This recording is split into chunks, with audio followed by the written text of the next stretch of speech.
대림절 두 번째 주일을 우리가 맞이했습니다. 이 대림절 기간에는 이 땅에 오실 주님 예수 그리스도를 기다리는 기다림의 모습이 마음속에 있지요. 아울러서 기다리는 성도들은 내게 주신 그 구원의 감격을 만방에 증거할 수 있는 증거자적 삶을 살아야 합니다. 특별히 오늘 우리에게 주신 이 에스겔 33장의 말씀을 통해 주신 것처럼 파수꾼의 사명을 감당하는, 이 파수꾼이라 하면 전도자적 사명으로도 이해해 볼 수 있는 그런 말씀이 되는 것 아니겠습니까? 그래서 오늘 말씀의 제목이 파수꾼 또는 전도자의 사명이라는 제목으로 은혜의 자리로 나아갑니다. 우리가 이 시간 이 자리에 앉아 있을 수 있는 것은 누구 때문일까요?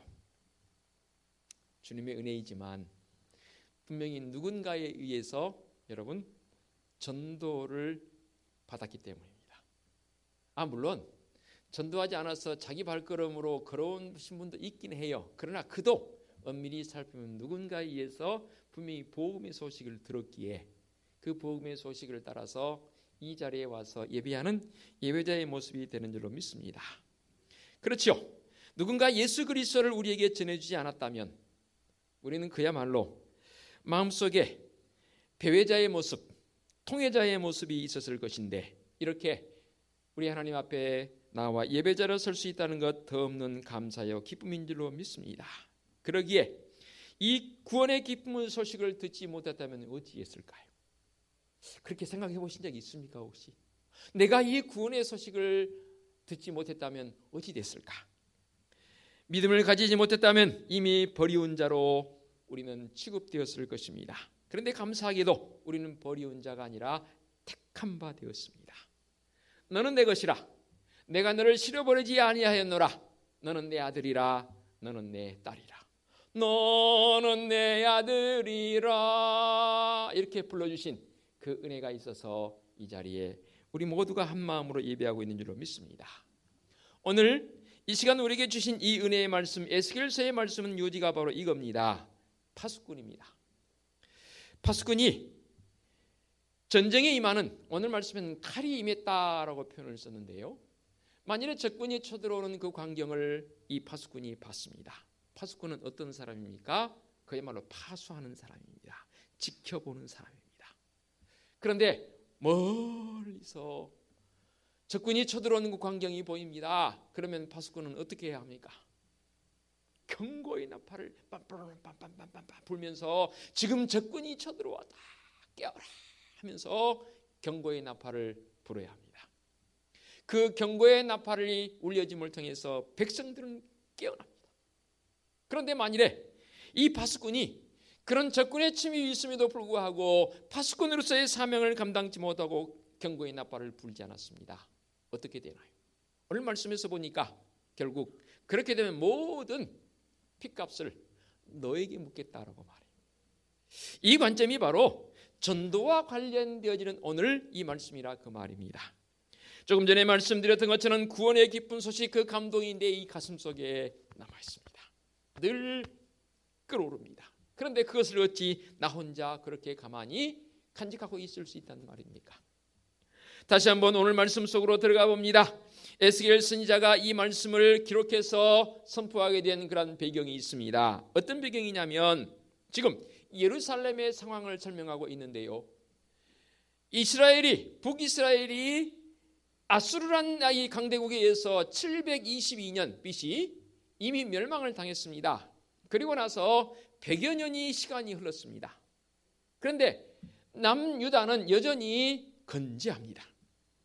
그때에 남유다 백성들의 마음속에 어떤 마음이 드냐면, 야 봐라, 북이스라엘 같은 민족이잖아요. 우리 한국처럼 대한민국처럼 남북으로 나뉘어서 100여 년의 시간이 지나버리고 이미 북쪽에 있는 사람들은 아수르라는 그 강대국에서 식민지화되어 버려서 사실 민족의 어떤 정체성을 찾을 수 없는 그러한 엄청난 상황 속으로 이미 100년 전에 접어들었습니다. 100년의 시간의 흐름 속에서 자기들의 상황을 보니까 아직 건재하거든요. 그래서 그들은 이렇게 생각하는 것이지요. 야, 여기는 예루살렘이 있잖아. 예루살렘에 뭐가 있습니까? 성전이 있잖아. 성전에 뭐가 있습니까? 하나님의 임재가 있잖아. 그러니 야 봐라, 예루살렘 이곳만큼은 하나님께서 망하게 하지 않을 거야. 그들 나름대로 자부심을 가지고 있습니다. 여기까지는 괜찮아요. 자부심을 갖는 건 대단한 일이잖아요. 그렇죠? 그런데 그들은 어떤 생각을 하냐면, 봐라, 하나님이 살아계시다면 하나님이 계시기에 이 예루살렘은 멸망하지 않을 거야. 그러면 그들의 마음속에 더 열정을 가지고 하나님 앞에 예배자의 모습과 바른 신앙적 길을 걸어야 되는데 그들은 그렇지 않았습니다. 그들은 여호와의 이름을 부르긴 불렀지만 그들의 마음은 딴 데로 가 있었습니다. 그리고 입으로만 여호와의 이름을 부릅니다. 마음은 완전히 딴 데로 가 있어 버립니다. 그때 에스겔 선지자를 통해서 말씀하십니다. 돌아오라, 돌아오라. 이 에스겔서의 전체적 맥락이 바로 그런 모습입니다. 돌아오라, 돌아오라. 어디로 돌아오라는 겁니까? 하나님께로 돌아오라는 겁니다. 예루살렘 이곳에 성전이 있으니까 하나님 멸망시키지 않으실 거야 라는 그런 믿음의 모습까지는 좋았지만, 그렇다면 더 열정을 가지고 나가야 할 성도들의 그들의 마음은 완전히 딴 데로 가 있습니다. 하나님과는 거리가 멉니다. 근데 이상해요. 입으로는 여호와를 불러요. 이것에 대해서 에스겔 선지자를 통해서 하나님께서 경고의 메시지를 보냅니다. 내가 한 칼을 보내서 너희들을 내가 칠 것인데, 지금 이스라엘아, 너희들이 파수꾼이다. 너희들이 깨어서 이 경고의 나팔을 불라. 에스겔 선지자에게 말씀하고 있지만 에스겔 선지자를 비롯해서 모든 이스라엘 백성들이 바로 파수꾼이라는 거예요. 오늘을 사는 내가 파수꾼이라는 거예요. 그래서 위기적 상황을 직면했을 때에 내가 경고의 나팔을 불어야 합니다. 이 경고의 나팔을 분다는 말이 무슨 말입니까? 바로 복음을 전하는 전도자적 사명을 말씀하는 것 아니겠습니까? 제 아무리 탁월한 사람이라 해도 말해주는 사람이 없다면 들을 수 없는 것이죠. 주님께로 인도해가는 이 놀라운 역사를 우리는 들었기에 이 자리에 와 있다 그 말입니다. 파수꾼이 경고의 나팔을 울려 위기를 극복하고 수많은 생명을 건질 수 있다면 그 공로를 인정받아서 큰 상급을 받을 것입니다. 그러나 상황을 제대로 알리지 않아서 큰 피해를 입게 되었다면 그 책임은 마땅히 파수꾼에게로 갈 것입니다. 그렇습니다. 우리는 파수꾼입니다. 복음의 전도자입니다. 그런데 이상해요. 우리는 이 복음을 전하지 못하고 있어요. 왜 우리의 입이 닫혀버리고 침묵하는 것일까요?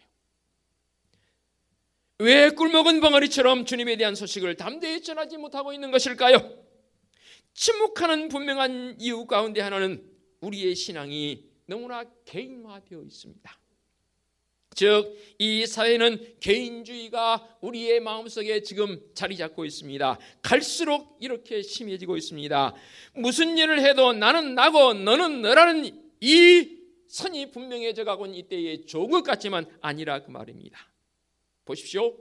파수꾼이 칼을 가지고 침략해오는 사람을 봤습니다.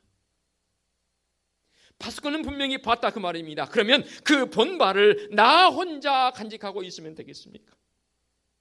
야, 적군이 쳐들어온다. 그리고 혼자 도망가 버리고 피해 버리면 됩니까? 아니. 7절의 말씀을 통해서 경고의 메시지를 들었다라고 했습니다. 누가? 파수꾼이. 오늘의 파수꾼이 누굽니까? 바로 나, 우리입니다. 나도 당신의 일에 간섭이 필요 없고 당신도 내 일에 상관하지 마시오라는 이 개인주의화된 시대 속에서 복음마저도 자기 혼자의 생존법을 터득하고 있는 그런 모습은 아닌지, 유아 독존? 복음에서는 결코 용납지 못합니다. 물론 복음이란 개인적인 겁니다. 우리 각자가 하나님 앞에 분명히 코람되어 하나님 앞에 개별적으로 다 서게 돼 있습니다. 자신의 믿음을 고백한 순간들이 우리에게 있었고 앞으로도 더 있을 것입니다. 그러나 신앙이 개인화의 차원을 벗어나지 못하게 되면 자기만의 아성을 쌓게 되고 결과적으로 사회로부터 고립되게 돼 있습니다. 혼자서 신앙생활하는 것으로 만족하다 보면 다른 사람의 구원에 대한 무관심, 이게 큰일입니다. 바로 나의 진정한 존재의식을 망각해버릴 가능성이 많다고 말입니다. 나중에는 남을 전도하느라 힘쓰고 애쓸 필요가 없이 우리끼리 잘 지내자라는 식으로 변질되어 버립니다.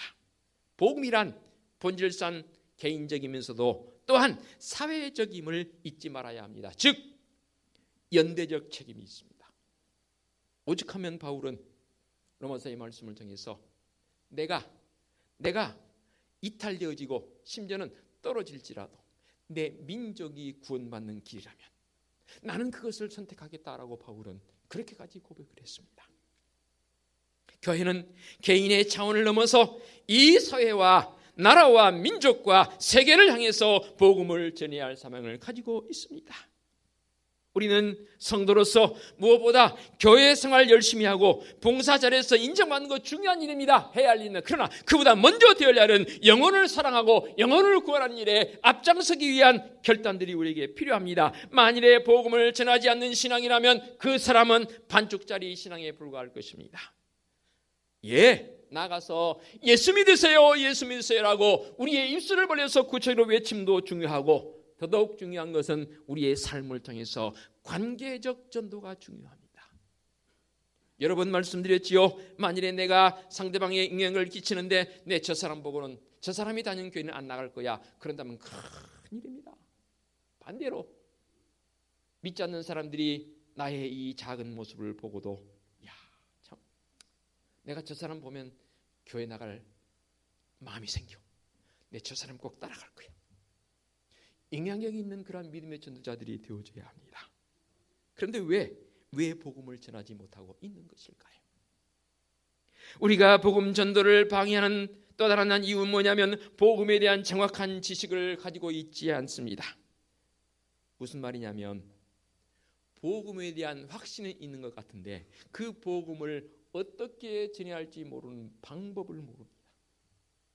또 그 전에 복음에 대한 확신이 내게 사실 결여되어진 경우도 있습니다. 그래서 할 말이 없어서 침묵해버립니다. 침묵하는 데는 두 가지 이유가 있더라고요. 한 가지는 다 알기 때문에 침묵해. 우리가 익은 벼가 어떻게 된다고 그래요? 고개를 숙인다고 그러잖아요. 그런 것이죠. 알기 때문에 아는 사람들은 알고도 알으니까 침묵해요. 자기들 나름대로는 속이려고 부모들 앞에 와서 막 이래 둘러대도 다 알죠. 지금 내가 무슨 마음으로 이 말을 하고 있는지 다 알죠. 지적해주기도 하지만 어떨 때는 또 침묵해줘요. 왜냐하면 그것을 나중에 깨달을 날을 기대합니다. 그런 관점에서 침묵이 있습니다. 그러나 두 번째 침묵 문제입니다. 몰라서 침묵하는 경우가 많아요. 한번 묻겠습니다. 내게 주신 이 은혜의 복음 짧습니다. 상대방을 만났는데 금방 이름 정도 통성명하고 짧습니다. 곧 다음 역에 내려야 합니다. 여러분 그 사람에게 복음을 증거해야 되는데 뭐라고 말씀하시겠습니까? 짧게 줄여서 한마디 정도 해야 합니다. 뭐라고 말씀하시겠습니까? 어떤 고백으로 그의 마음속에 복음을 심겠습니까? 쉽지 않습니다. 오늘날 우리가 처한 상황을 보면 복음 전하기가 점점 어려워지고 있습니다. 세속주의의 물결에 휩쓸려 있습니다. 교회가 이 세상을 끌고 나가야 되는데 언제부터인가 교회가 세상의 물결에 끌려가고 있습니다. 그래서 어느 기관에서는 이런 주장을 하더라고요. 교회도 컨설팅을 해야 된대. 어떻게 생각하세요? 사업장 컨설팅을 해서 사업에 뭐가 문제가 있고 장점은 뭐가 개발을 해서 그 방향을 잘 봐서 나가야 사업이 잘 되는 것처럼 교회도 컨설팅을 해야 한대요. 그래서 교회 전문가 중에서 컨설팅 전문가가 있습니다. 다 나쁜 건 아니지만 저는 아니라고 생각합니다. 교회는 사람이 이끌고 가는 게 아니거든요.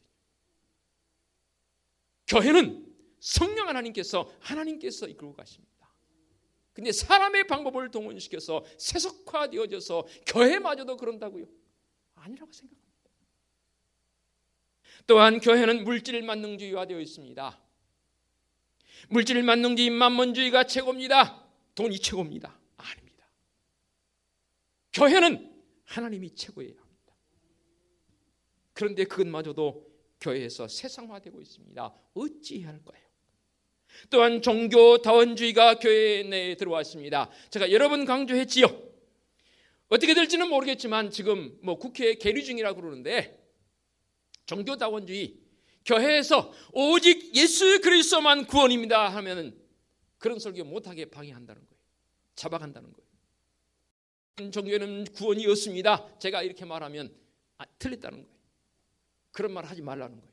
그래서 그런 말 하지 못하도록 하기 위해서 지금 국회에 법을 만들어서 하겠다는 거예요. 요즘도 제게 그런 문자가 들어옵니다. 빨리 국회 사이트에 들어가서 이거 아니라고 반대운동 해주십시오. 한 표라도 찍어주십시오. 지금도 문자가 들어옵니다. 종교다원주의입니다. 유교에도 구원이 있고 불교에도 구원이 있고 이슬람에도 구원이 있고 다 구원이 있다는 거예요. 너희들만 구원이 있는 것이 아니다라고, 그래서 그런 말 하지 말라라고 종교다원주의적 관점을 이 교회 내에 퍼뜨리고 있습니다. 아닙니다. 내일 죽어도, 아니 지금 죽어도 우리는 오직 예수 그리스도여야 합니다. 그 믿음이 변질되면 안 됩니다. 윤리적 타락입니다. 여러분, 성의 개념이 지금 모호해지고 있습니다. 남자가 여자로 바뀌는 어느 순간도 있고요. 진정한 윤리적 발음이 무엇인지를 구별하기 힘든 시대로 지금 우리가 접어들고 있습니다. 어찌해야 할까요? 문화적 왜곡입니다. 기독교 문화가 그래도 어느 정도 정착되는가 싶더니 자꾸만 전통 문화니 한국 고유의 문화니 주장하면서 기독교 문화를 말하고 있습니다. 그리고 우리 것을 찾아가면 우리 것이 무엇입니까? 우리가 지금 누리고 있는 것들, 물 건너 밖에서 나온 것 모두 다 그런 겁니다. 다만 시간적으로 이 땅에 들어와 좀 오래됐을 뿐입니다. 그런데 우리의 고유의 전통을 찾자고요. 기독교 문화는 심지어 이렇게 표현하더라고요. 서양서 건너온 거래요. 참, 뭘 몰라도 너무 모르는 거예요. 기독교 문화와 문화를 만들어 갈 수 있는 믿음의 성도들의 삶의 방식이 필요합니다. 무엇이 과연 기독교 문화입니까, 여러분? 정말로 주님의 이름 앞에 부끄러움이 없는 모든 행위적 요소가 저는 기독교 문화라고 여겨집니다. 아름다운 기독교 문화 중에서 대표적인 게 뭔가요? 식사 전에 기도하는 거. 이거는 우리만이 가지는 고유의 기독교 문화입니다. 그렇지 않습니까? 결혼식 할 때요. 그래도 목회자들을 초빙해서 그 목회자들로 주례할 수 있도록 배려하는 거, 이게 기독교 문화입니다. 이상해. 요즘 근데 결혼식 가보니까 주례자가 없어요. 큰일입니다. 믿음이 없어서 그런다면 그렇다 쳐요. 분명히 양쪽 다 신앙의 가정이거든요. 주례자가 없어요. 사이비 이단들의 출현과 난립으로 영적 혼란에 빠져들고 있습니다. 세계에서 사이비 이단이 제일 많이 만들어진 나라가 어느 나라인지 압니까? 대한민국이에요. 그리고 그 이단들이 해외에 나가서 얼마나 왕성하게 활동하는지 몰라요. 해외 사람들은 몰라요. 다 기독교인 줄 알아요. 이런 영향으로 말미암아 탈기독교적인 사고가 판을 치고 있습니다. 복음을 전하기가 이렇게 어려워지고 있는지 모르겠습니다. 이런 분위기에 편성이 돼서 복음을 적극적으로 비방하거나 대항하는 악의 무리들이 점점 함부로 기독교를 폄훼하고 있습니다. 그리고 복음을 무력화시키기 위해서 안간힘을 쓰는데 각종 언론 매체를 통해서 총동원 해서 전략적으로 복음을 방해하고 있습니다. 어떤 방송국에서는 교회의 비판적인 몸만 꼬집어서 언론 보도하는 그런 방송도 있더라고요. 근데 사람들 이상해요. 잘하고 있대요. 예, 교회에 부정적인 부분도 있지요. 그러나 사실 보면 부정적인 부분은 긍정적인 게 훨씬 더 많습니다. 그럼 왜 긍정적인 부분은 강조해 주지 않나요? 이게 바로 사탄의 복음을 가로막는 전략이라 그 말입니다. 더 심각한 문제는 전도를 방해하는 세력들이 서로 연합전선을 펼친다는 사실입니다. 반면에 상대적으로 교회는 이 증거적 기능을 점점 잃어가고 있습니다. 힘을 잃어가고 있습니다. 이때에 이 대립 열기간의 믿음의 성도들이 깨어서 이 복음의 능력을 바로 회복하는 은혜가 있어야 되는 것 아니겠습니까? 금덩어리가 땅에 떨어졌습니다. 오물이 묻었습니다. 그 금덩어리 그냥 가지고 놔두고 갈 사람이 있습니까? 뭐 금덩어리까지는 아니고 5만 원짜리 땅에 떨어졌습니다. 누가 목으로 밟고 지나갔어요. 심지어 오물까지 묻었어요. 그러면 그 5만 원짜리가 5만 원짜리 기능을 잃었습니까? 그냥 놔두고 가시겠어요? 저 같으면 주워가요. 그리고 조금 수고스럽게 좀 가서 씻으면 돼요. 그리고 구겨지면 다리미라면 다리면 돼요. 그러면 그 5만 원짜리 기능 그대로 역할해요. 금덩어리요, 별게 다 묻어도 금덩어리 죽어가요. 그리고 금덩어리는 금덩어리 그만큼의 가치가 있어요. 하물며 복음이 5만 원짜리만 못하고 금덩어리만 못하단 말입니까? 그 복음의 능력을 내가 가지고 있는데 어찌 개인적으로만 소장하고 있다 그 말입니까? 아까 드렸던 질문 다시 한번 드립니다. 상황이 급합니다. 짧습니다, 시간이. 그분에게 분명히 예수 그리스도를 증거해야 되는데, 한마디로 증거해야 되는데 뭐라고 증거하시겠습니까? 뭐라고 증거하시겠습니까? 십자가 사랑을 통해서 내가 이렇게 되었나라고, 오직 예수 그리스도 그 십자가의 은혜를 내가 깨달았나라고 증거해야 되는 거 아닙니까? 물론 예수 믿으세요라는 그 말씀에 모든 게 다 함축되어 있지만, 내가 경험되지 않은 복음의 예수 믿으세요는 그야말로 울리는 메아리에 불과할 뿐이에요.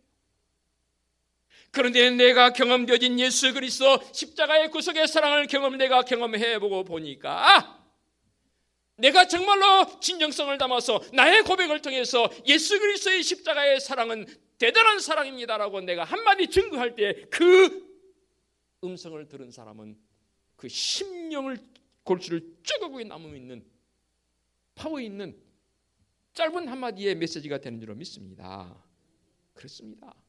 우리에게 주신 은혜가, 이 복음의 능력이 이렇게 내 이 혼자에게 내 이 가슴 속에만 사장되어 있다면, 없는 사람보다는 훨씬 낫지만 사장되어 있다면 안 될 말입니다. 오늘 말씀의 파수꾼이 지금 긴박한 상황이 되었습니다. 바로 경고의 나팔을 불어야 할 때입니다.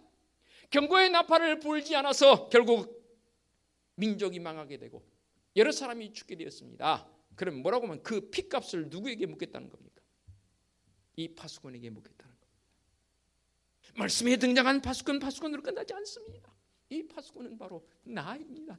지금 우리입니다. 언제부터의 복음에 대한 절박함이 우리가 사라져버렸습니다. 침묵하고 있습니다. 복음의 절박함, 복음의 강력한 능력을 내가 경험했음에도 불구하고 그것을 밖으로 나가서 증거하지 않으니까 이상해요. 그 복음의 열정이 점점 시들어요. 결국은 무기력화되어 버립니다.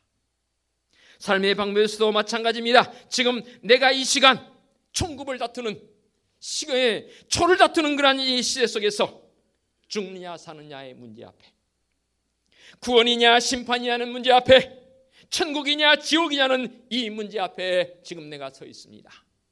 어찌 내 마음속에 안이한 마음을 가지고 살아갑니까? 거듭 강조합니다.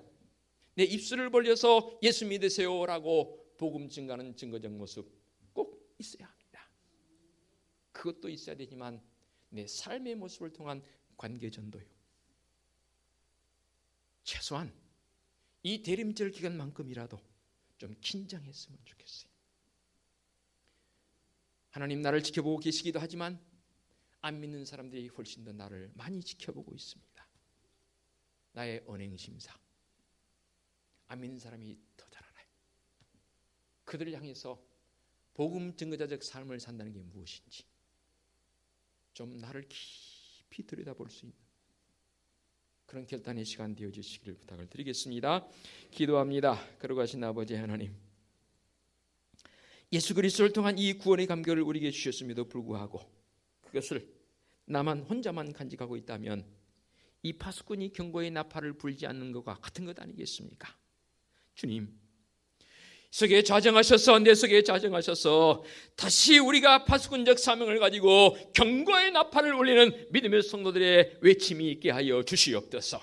삶에서의 언행심사에 실천이 있어지도록 은총 베풀어 주시옵소서. 예수 그리스도의 이름으로 기도하옵나이다. 아멘.